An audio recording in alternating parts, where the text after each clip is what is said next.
Hi, good morning, and welcome again today for the Faunteeshow. Um, I don't know how many of you, stayed up in the night to watch the AJ fight. Congratulations to the champion. So, yeah, that was a good fight. It was a rough one, a tough one for him, and thankfully he finally, took up the championship again. Defending his belt. Yay, Niger. So, straight to the topic for today. When things start going, how it shouldn't, then we need to ask questions, and we need to talk about it. So I'm calling out my fellow women today. I'm calling my fellow women today to take up their position, on this earth.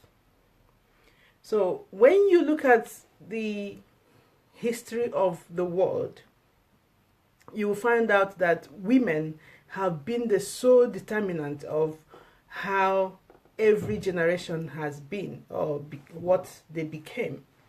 So that is why I'm trying to ask my fellow women today, what are we doing? Are we not worried? Are you not worried about things that are going on? Every corner of the earth that you look at now, there is stories of horror. There are stories of horror. There are stories of, dehumanization. There are stories of killing. There are stories of, people are killing, people are, stealing, and there's a lot of immoral things going on, things that are unbearable.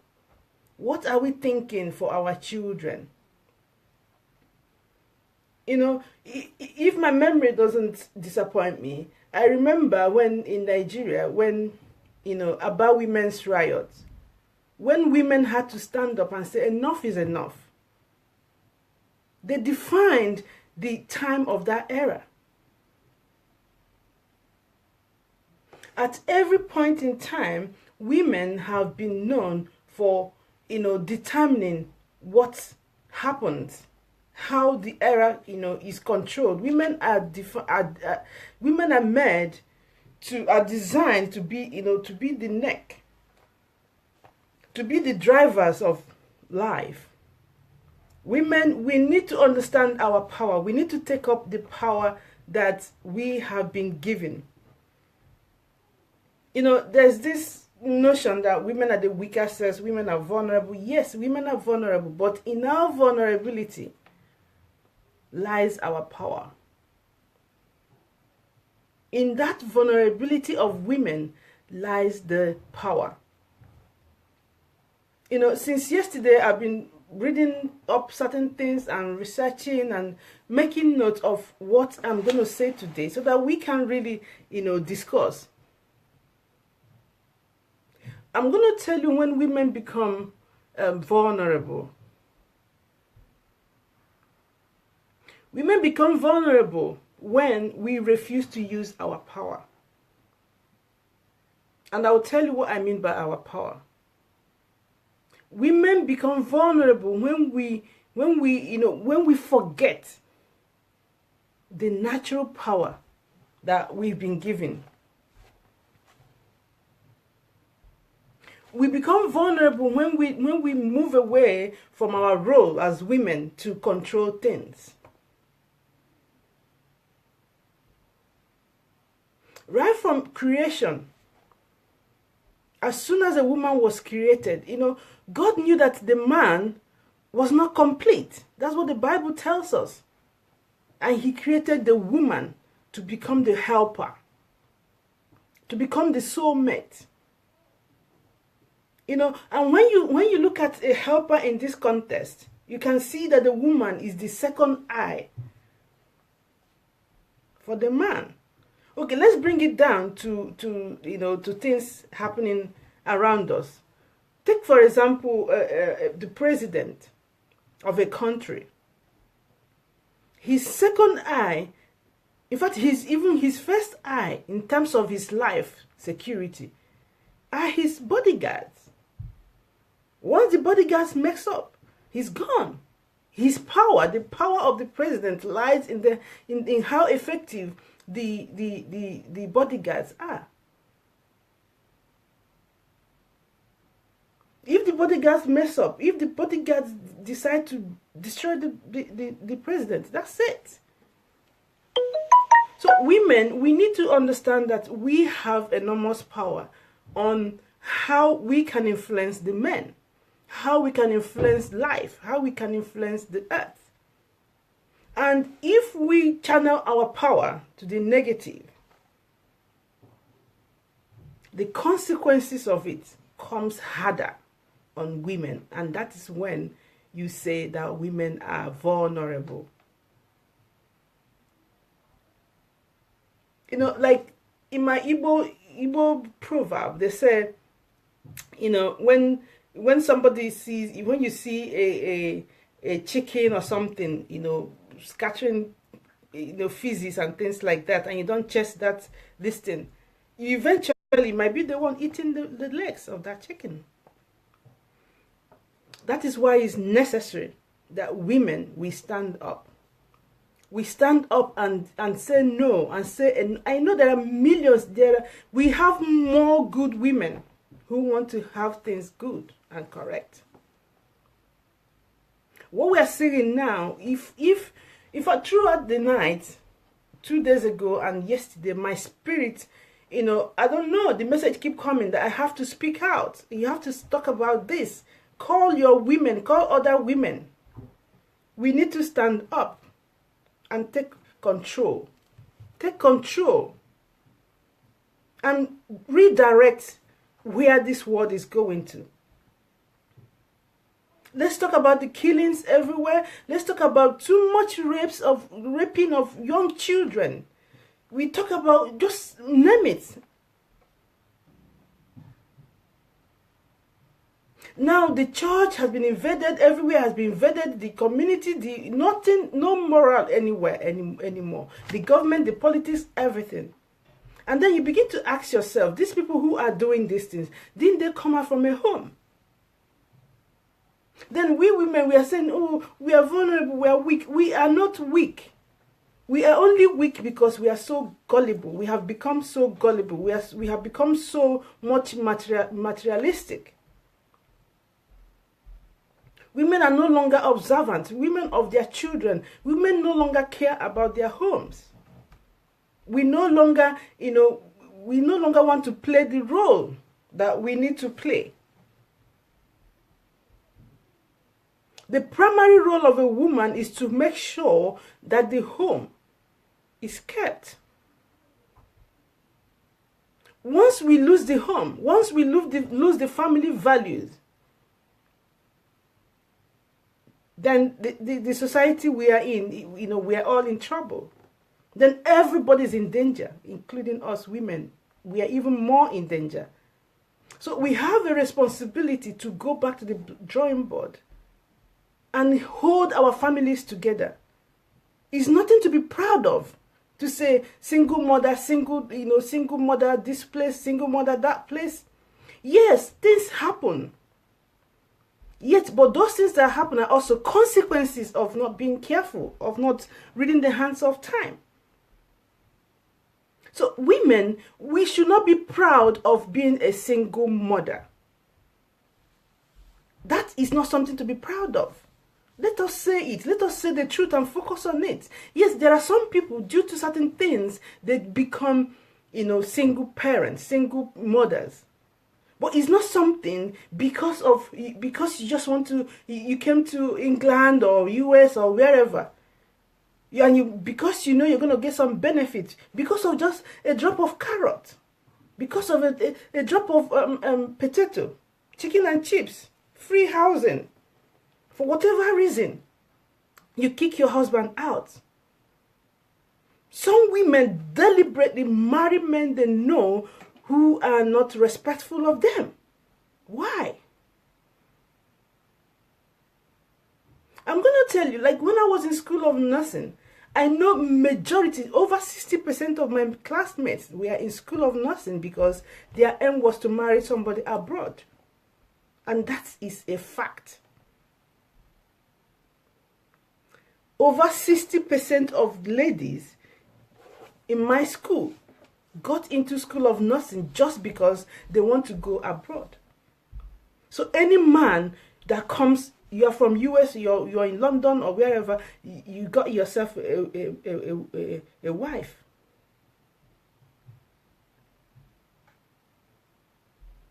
Just because women are so gullible, they don't care about the children they're going to born, they don't care about the future, they just, they just want to satisfy their own gullibility.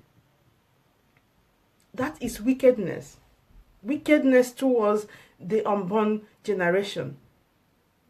And that is something we must stand against. That is the beginning of all that we are seeing. Let me tell you something.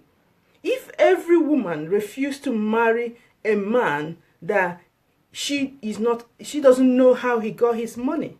I tell you, ritual, all these rituals, all these drug dealers, all these, all these killing and all these things will stop. If a man knows that if a woman finds out that he is a robber, he's an armed robber, that she will not marry him, that man will not do that, because what is he risking his life for? What is he making going for those money for? If not because he wants to come and please a girl. He wants to please you. Why are we pleased by men carrying money that they didn't work for? Why are we okay with it? Like I said earlier, it has been the role of women in history, in every era, in every generation. It has been the role of women to change the direction that generation is going.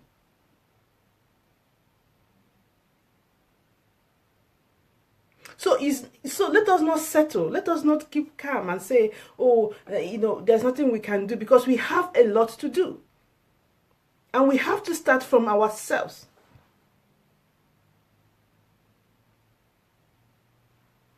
We have to start from recognizing that, for you to marry a man, you have to be sure that that man really, really loves you and respects you. Because once you say, I do, you have submitted your life to somebody else. That is how nature makes it. You don't say, oh, I'm not going to be submissive to my husband. But it's not something you negotiate. It's not negotiable. Once you say, I do, you have submitted yourself. And women, our body is so open that once you engage yourself with a man and have intercourse or whatever with that man, he pours his spirit in you. So your power lies in who you give your power. That is why you have to take your time and make sure that a man you allow into your life in the first place is the man that your spirit allows you to.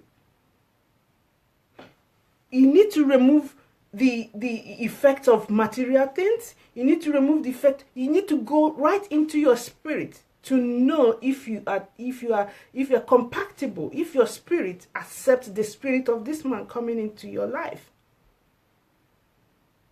Because once you get that wrong, once you get it wrong, you have destroyed not just yourself, but a generation. Because you're going to have children who are going to grow up without a father. You are going to have children who are going to grow up without a father figure in their life.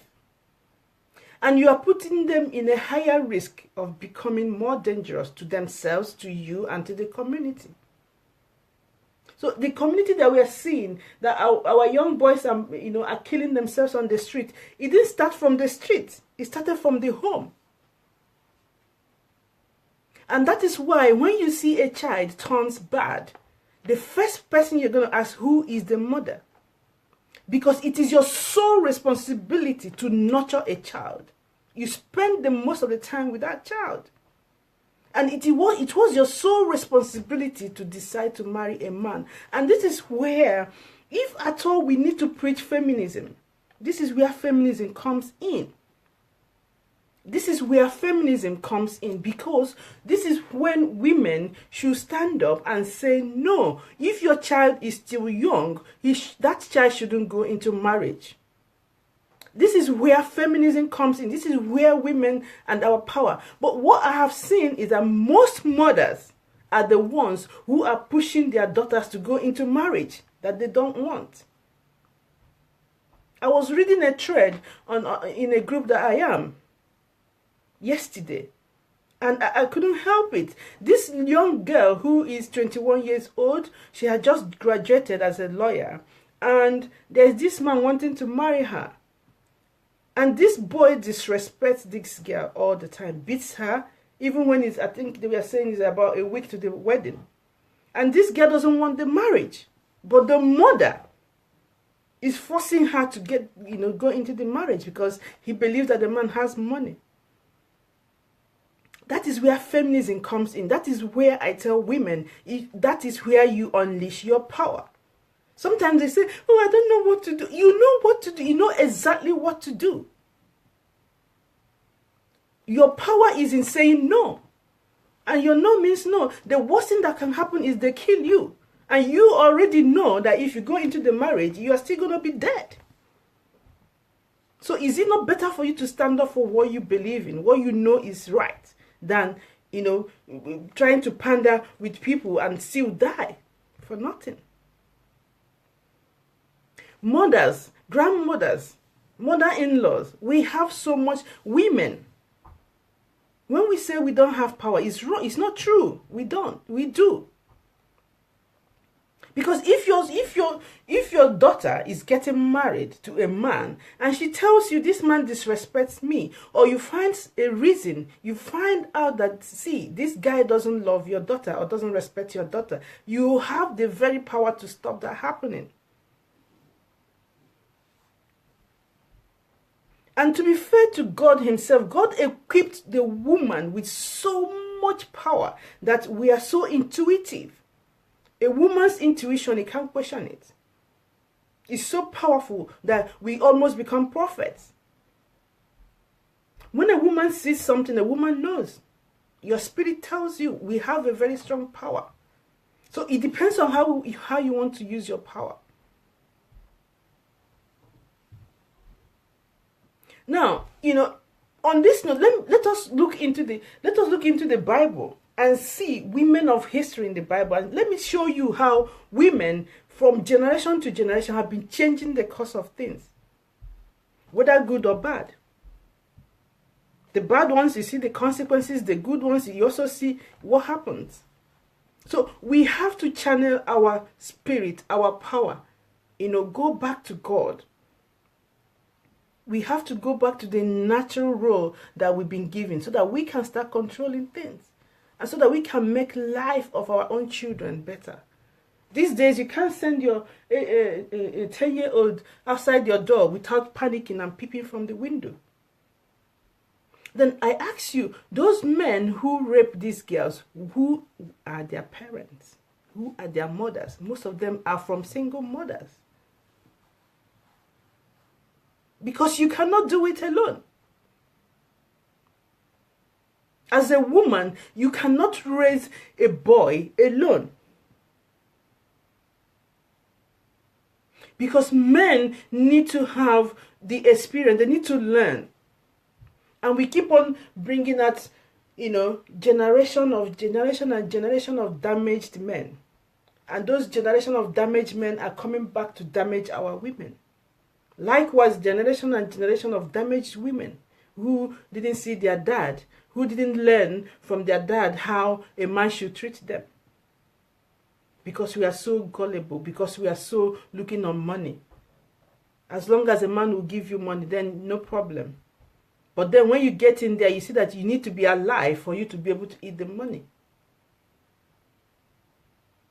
Now, let us look at the biblical women of history and see the lessons. I'm going to start from the first woman, Eve. Eve was the first woman, so powerful that she was able to, convince Adam against the command of God. That's how powerful a woman is.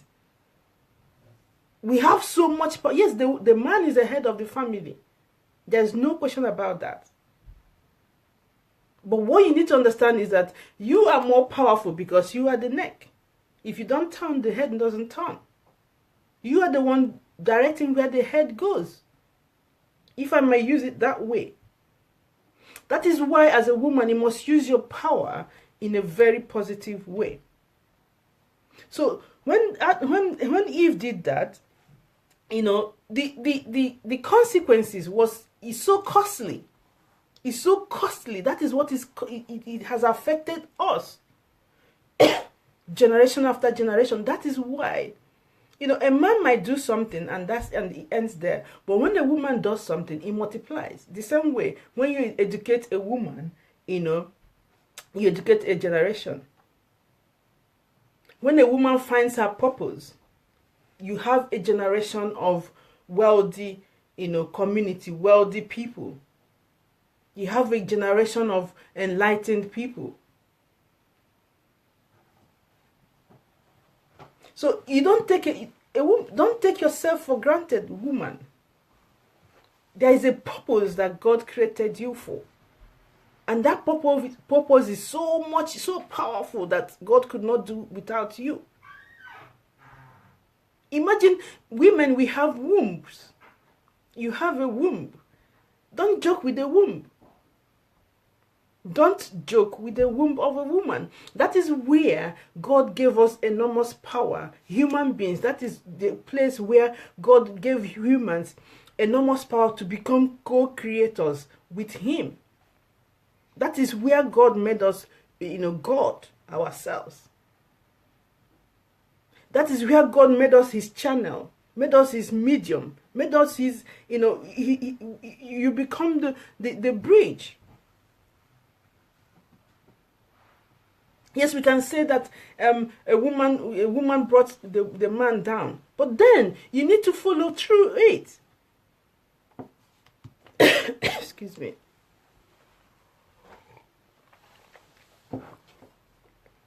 Yes, a woman brought the man down because we have so much power. That same power we used in bringing the man down, it was still through a woman that man got salvation. And that is where the definition of what I'm saying now lies. So how a woman, we as women, how we use our power, the power that God has given to us, that is what determines what we see. So when we see ourselves shouting and saying women are being treated badly, we need to go back and ask ourselves, how have we contributed to this?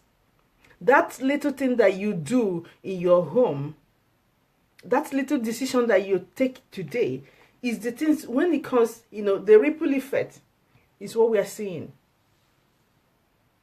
today. Why did you marry the man you married now?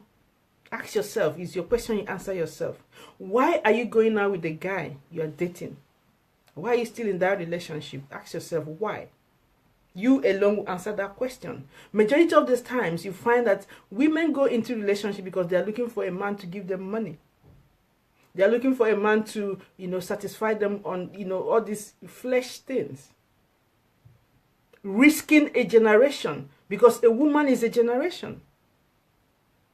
So let me continue with that. So Eve, selfishly, due to her own selfish agenda, because she wants to find out, she wants to question, things that that she's been commanded not to. Because she wants to have, she's been told that if you do this, if you eat this, that you're going to have the same power as God, flesh. So she convinced the husband, and they went and, they went against the command of God. So many women are still like that today. You push your husband to extent that, the man goes into become a thief or become, goes beyond his means. You see a very good man who is humble, who is loyal to the wife, the woman is pushing him. You telling your husband, oh, look at the other people, they have this kind of car. Why can't you buy a car? Then a man goes beyond his means to satisfy your insatiable needs and wants. Because you want to have the latest car, you want to paint your nails, you want to do this, but you know quite well that your husband at this point cannot afford it. You refuse to work with the man. You ask him, are you a man? You do so many things. It's all about money. It's all about what you want to wear. You want gold. Your friend has gold, therefore you must have it. And you know quite well what your husband does. You push him until he gets into trouble. And guess who suffers it? Go and ask all the people that their husbands are thieves or armed robbers and all that. Look at kidnapping in Nigeria. Are you telling me that women do not know? Most of these people who are kidnappers, their mothers are aware, their wives are aware, their sisters are aware. Sometimes their sisters are the ones who are eating the money. They're taking the money. They're driving good cars. They're doing this. They say they're buying this and they're traveling from one place to another. They know. Your role as a woman is to make sure that these things do not happen wherever you are. Now, I've talked about Eve, and how she pushed Adam into going against the will of God. And now we have seen the costly, consequences of that. So the lesson here is, if you push your husband or if you push the man in your life into going against the will of God because of your impatience, because of your unsatiable needs, to look good, to have everything, to compete with other people, then the consequences will be so there. The second woman I'm going to talk about in the Bible is Sarah. Sarah, wife of Abraham. Again, God sent a message to Abraham and Sarah and promised them that, look, you're going to have a child. Because Sarah was barren. So as time went on, Sarah became impatient. Sarah was pushing the husband. No, how can you believe that we are going to have this? Abraham continued to plead with her and said, no, our God has promised. He will do what he promised us. But Sarah wouldn't have it until Sarah, pushed the husband and lured the husband into having an affair with the house help. So that the house help can give him a son or a child or whatever. We all know the consequences of that today. From that time till today, there's been this quarrel, this fight in the Middle East. The war you're seeing in Palestine and Israel and all those people, the Jewish and all that, the tension in those areas is just the singular decision that Sarah took. That is how powerful a woman is. That is how powerful we are. And I ask you, go to the Middle East now. Who are the people suffering all those consequences? It's women. We are the ones. Look at anywhere there is war. Who are the people suffering it? You see pregnant women. You see women who are still breastfeeding. You see women. So we need to be very, very, very careful when we are taking decisions. We need to consult God. We need to listen to the voice of God. We need to walk with our husbands. We need to pay attention and say, what is the will of God in my life? What is the will of God in this family? Understand the purpose that you and your husband have been married, and what mission, what is the family mission? It's not your unselfish things. You don't have to be impatient. You want to achieve everything. You want to build a house for your mom or your dad or your family.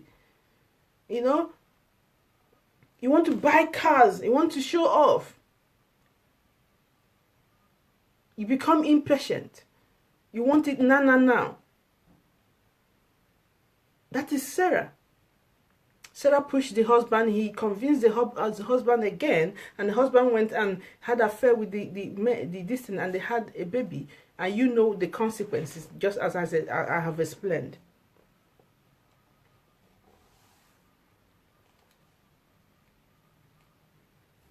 You know, and despite what Sarah did, God still kept his promise. Because when God promised you something, God will do it.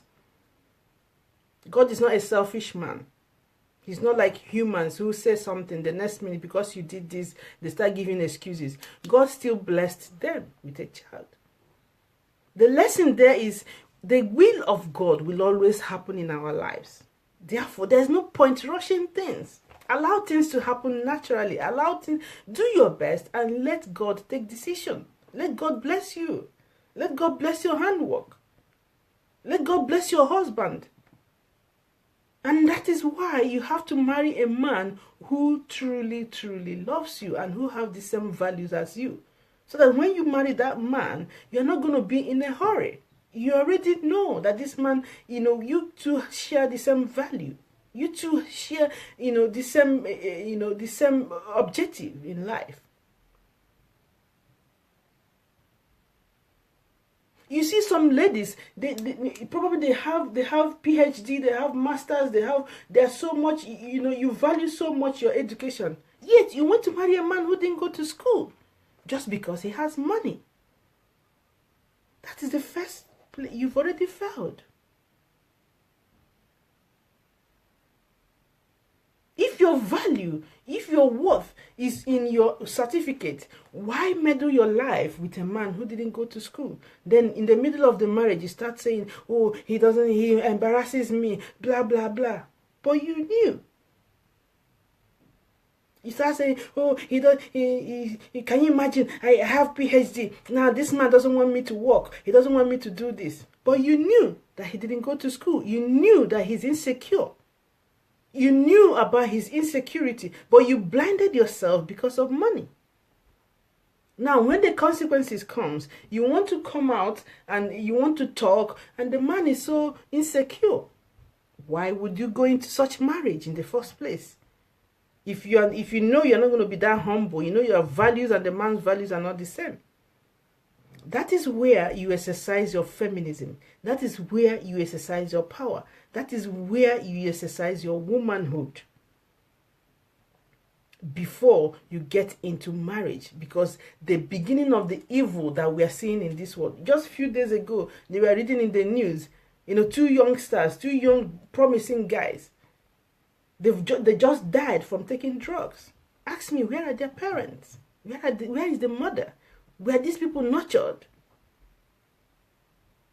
We see a lot of, yes, we say, oh, women, we want to work, we want to be independent. Independent from what?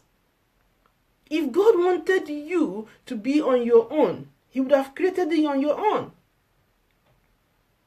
But God created us attached to men. Therefore, our faith and faith of men are in the same place. You cannot come out of it. Our faith, you see, a man and a woman is like this. No matter how we want to pretend. Independent from what? It's just because you don't want to be a team player. That's when you hear independent woman. Why do you have to be independent? Tell me. What's the independence for? Independent from what? Let me tell you who an independent woman is. Independent woman. Independent woman is a woman who knows her value, who knows her role, who is a team player, who knows how to guard her family, who knows how to nurture what God has given to her, who knows how to multiply whatever is given to her. She multiplies it and enriches wherever she comes. That is an independent woman. Independent woman is not a woman who wants to have babies from any man, and you want to be say, yeah, you're working, you have car, you have this. Rubbish.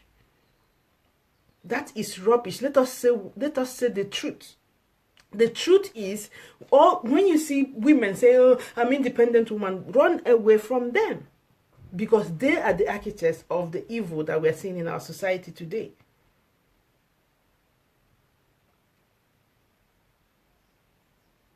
Yes, if for any reason you find yourself, you've done your best, well, you know yourself when you have done your best. If you have done your best and your marriage crashes, not, but there's no way your marriage will crash and you will not take some blame. You will not take some responsibilities. Why I'm hammering this about marriage is because family unit. The society we see today, the family is the nucleus of it. The family is so important. Family is so important, and that is why the devil is fighting so much against the family. How God, made it. God said a man will leave his father and mother and cling to his wife, and they become one. So as a woman, if you're not ready to cling on with your husband and work together with your husband and fulfill the purpose of God's promises, then you better stay on your own single and don't bring any child into the world. Saying you're single and happy. You're not single and happy. Single mother, you're destroying a generation. You're destroying children. If you can't stay with a man, then close your legs. Yes, I know there are exceptional issues. But what I'm trying to say is these exceptional issues still comes back to the part women are playing in general. There's something, sometimes when I go out with my children, they say, "Mommy, why is it that anytime you see a black child running, you get agitated?" I get agitated because when I see a child, let's say maybe a 3 years, 4 years, 5 years, running on his own on the road, I start wondering, where's the mom? Where's the adult? Because I want my own child to be safe. So when I see a child I feel is stranded, I leave everything I'm doing and I watch that child and make sure the child is safe. That is the role of a woman. Anywhere you are a woman. Your role is to nurture. Your role is to nourish. Your role is to, hold together. Your role is to bring safety. That is the role of a woman. You don't aid and abet evil. Because whatever is given to us as women, we multiply it by nature. That is who we are. So don't sit back and say, you don't know what to do. Because within you, inside you, but because of selfishness and your gullibility, you pretend you don't know. Yes, you know. Moving on, the next woman I'm going to talk about is Rebecca.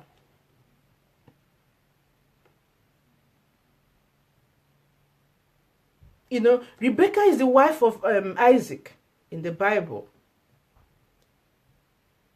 Rebecca was a loyal, wife.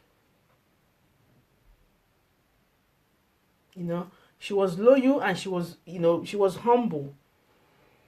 She was also barren, just like the mother-in-law Sarah. But when the husband, when Isaac prayed for her, that was when she had, her babies or her children. She had Esau and Jacob.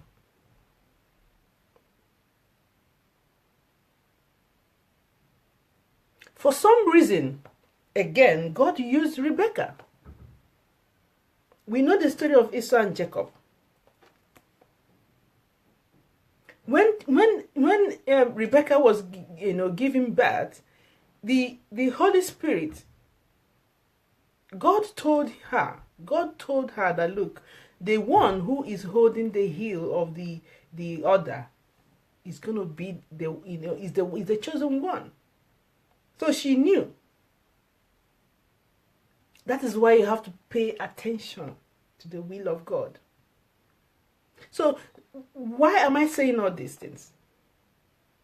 Because if you're a woman who understands your role, you will hear the voice of God in your marriage. Even when your husband is making a mistake, you'll be able to turn his head like this. If you're not able to turn the head of your husband to the right thing, know that you don't know your role. know that you've lost your power as a woman. Know that the Spirit of God has left you. Go and ask your God, what did I do? Where did I get it wrong?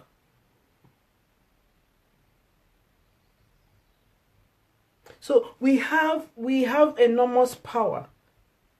Probably next week or something, I will list out other women in the Bible so that we trace how from generation to generation, how women have been the sole, sole drivers of the course of every generation. Every era, women have been in control. So women of this generation, what are we doing? Women of this generation, can't you see how our children are killing themselves?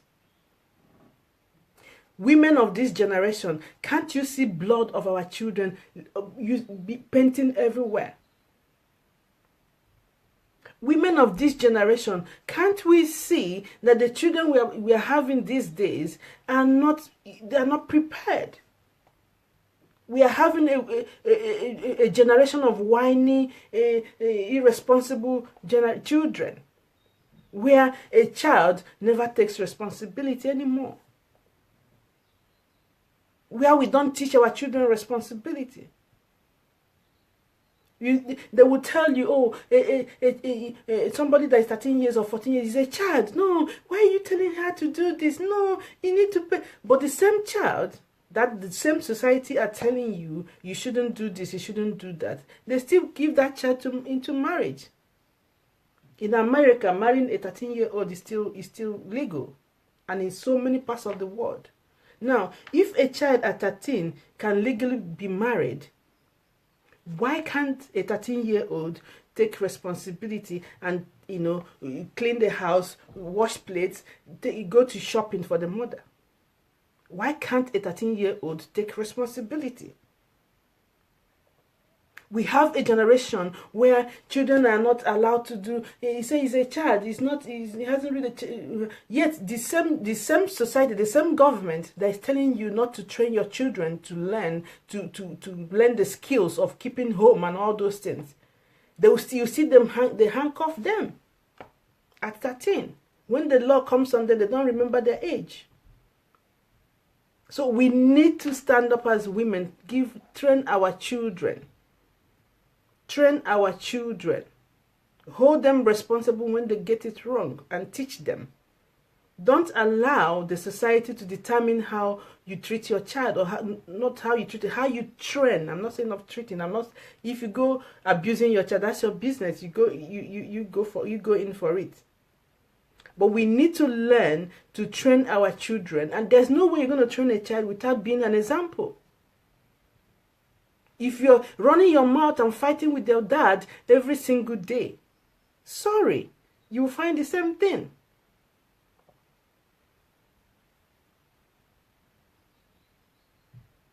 Create a conducive environment for your children to be able to grow up into a responsible children.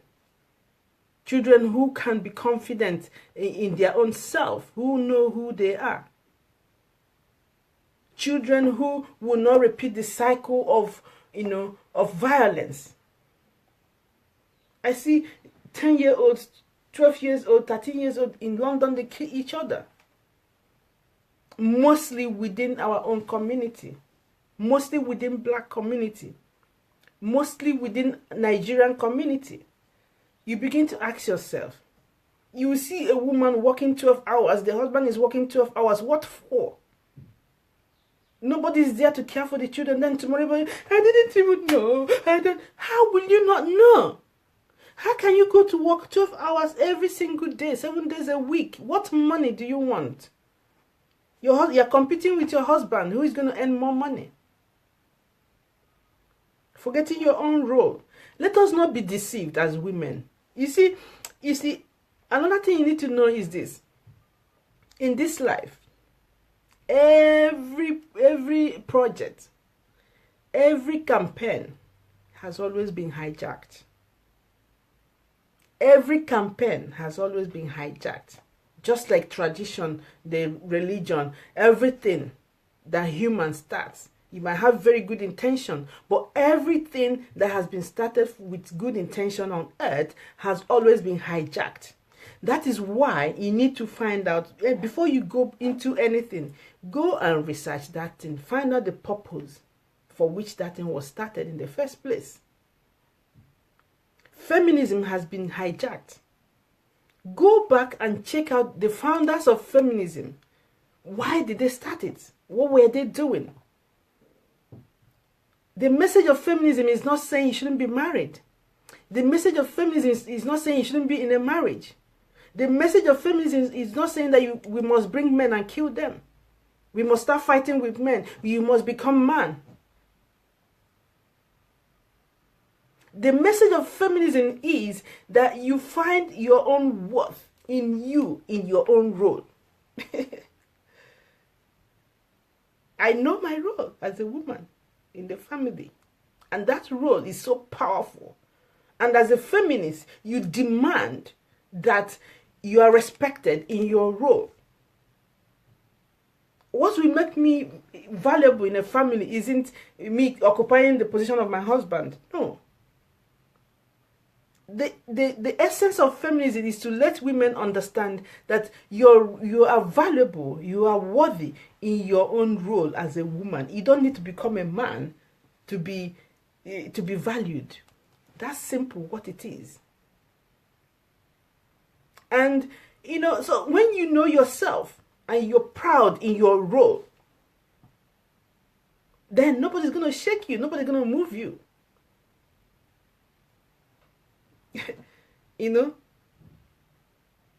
I don't have to be commanding my husband and rubbishing my husband for me to become a woman or become somebody to be valued. My value is in my role. If I play my role very well, my role is to nurture my children. My role is to care for my family. My role is to make sure that my husband, I'm helping my husband to see. My role is to help my husband become the best he can. That is my role as a woman. That is why God said, created a woman, is to become the helper. You help the man to realize himself. Remember, when Adam was created, he was confused. He didn't know what to do with all the things that God said, take control of this, take dominion. He was confused. God said, okay, I'm going to get you a helper. And God created woman. So we came equipped. We come with our eyes. So we have a major role to help our husband to discover himself, to get himself together. Your role or the message of feminism isn't for you to come and expose every weakness of your husband. I'm ridiculing him. I'm making the joke of the community or in front of his children. That is not what feminism is. Feminism, the founders of feminism, what they wanted to do is telling women, look, you have power and your power is in your role. Understanding your role and playing it very well. Bringing up children who are respectful, who are achieving, who are ambitious. And you being in your role, helping your husband, and your husband, loving you. When a man loves a woman, you know it, you see it. So that is why it's necessary that before you as a woman step into a marriage, you have to be sure, convinced, 100%, it's not 99%, 100% sure that the man loves you. Because once you step in, you've submitted your life. It's not something to be negotiated. And when a man loves you, you don't debate all these debates we are hearing. You don't debate it. You don't even know who earns the money. Because wherever there is love, there is care, there is selflessness, there is, service. So, woman, let us think again. Let us think again. Let us stop crying. Let us stop shouting, men, men, men. Because men are the product of our womb. These men we are seeing, they all came out from a womb. So you can't tell me that you don't have power over them. We all have power over the men around us. That's why God gave us womb. And men can never have a womb. We can have every other thing a man has, but a man cannot have a womb. Even if they do it artificially, it's artificial. He can't do nothing. So Woman, be proud of yourself. Know your role. Play your role very well. And use your power to influence change. Influence the change you want to see in your community, starting from your own home. Bring up you boys who will respect women. Bring up girls who will respect themselves, who know their worth, and who will only submit themselves to a man who respects them. Be a woman who helps the husband to turn his neck to what is important. Don't be a woman who brings her own selfishness and use it to confuse the man the more and cause more problem. Let us be the women. Let us be the women of a generation, of changing the course of this generation. Let us say the stories that are out there that are taking up the airwave, all the negative stories. We can stop all of it if we decide. So, be the woman. Be the woman who has influence. Be the woman who knows herself. Be the woman, who knows her role, who knows her worth, who is proud in her role. That is feminism. So, like Chimamanda said, she said, we should all be feminists. We should all be feminists, understanding who we are. So, on that note, I say, happy Sunday, and see you again this time next oh my goodness, next week. Come on. So, thank you so much for staying on with me, and please do tune in again. Like my page so that you always get the alert when I'm online. And do follow me on Twitter, Instagram at Faunte, Faunteee, Faunteee, 7-letter, name. So that's all of it from me today. Faunteeshow, talking about the influence of the woman. Thank you so much. Thanks. Bye. Thank you, Linda, and thank you, Harriet. I can't see everyone who tuned in, but whoever tuned in and whoever will watch later, please thank you, and please share this thing. Let us change the story. Let us change the narrative. Let us change our society. Let us have a world that is safe for our children, for the young girls, for the young boys, for our men, for ourselves. Let us feel safe in our environment. Thank you so much. Let me not waste much of your time. See you soon. Bye.